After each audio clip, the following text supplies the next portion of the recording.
খুলনা রূপসায় কৃষি ব্যাংকের দরজার তালা ও ভল্ট ভেঙে ১৬ লাখ টাকার বেশি চুরি হয়েছে।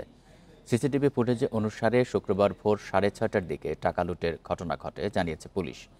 এই ঘটনায় ৩ নিরাপত্তা রক্ষীকে জিজ্ঞাসাবাদের জন্য আটক করা হয়েছে। বান্ডেল থাকলে প্রতি সেনমানিতে টাকা বাঁচবে।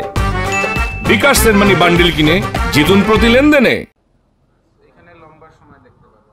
শুক্রবার ভোরে রূপসায় বাংলাদেশ কৃষি ব্যাংকের শাখার দরজার মোট ৬টি তালা কেটে প্রবেশ করে চোর। ৩তলা ভবনের দোতলায় অবস্থিত ব্যাংকের সামনের সিসি ক্যামেরা কাপড় দিয়ে ঢেকে দেয় দুর্বৃত্তরা। তারপর ভল্ট ভেঙে টাকা লুট করে তারা। ব্যাংক কর্মকর্তারা জানান, বৃহস্পতিবার বিকেলে ব্যাংক তালা দিয়ে বেরিয়ে যান তারা, আর শুক্রবার রাত ১০টার দিকে চুরির সংবাদ জানতে পারেন।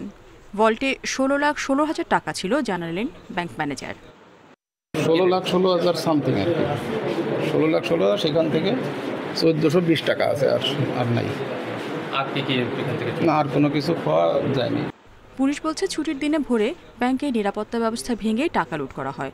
ব্যাংকে সার্বক্ষণিক নিরাপত্তা কর্মী থাকার কথা, তবে সে সময় কেউ ছিল না। জিজ্ঞাসাবাদের জন্য ৩ নিরাপত্তা কর্মীকে আটক করা হয়েছে।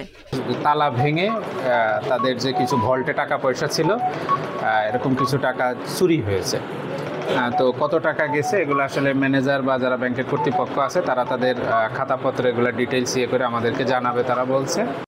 ব্যাংকের মতো সুরক্ষিত স্থান থেকে এত সহজে তালা ভেঙে চুরির ঘটনায় এলাকায় চাঞ্চল্য সৃষ্টি হয়েছে। টাকা লুটে জড়িতদের দ্রুত গ্রেপ্তারের দাবি সংশ্লিষ্টদের। Independent news.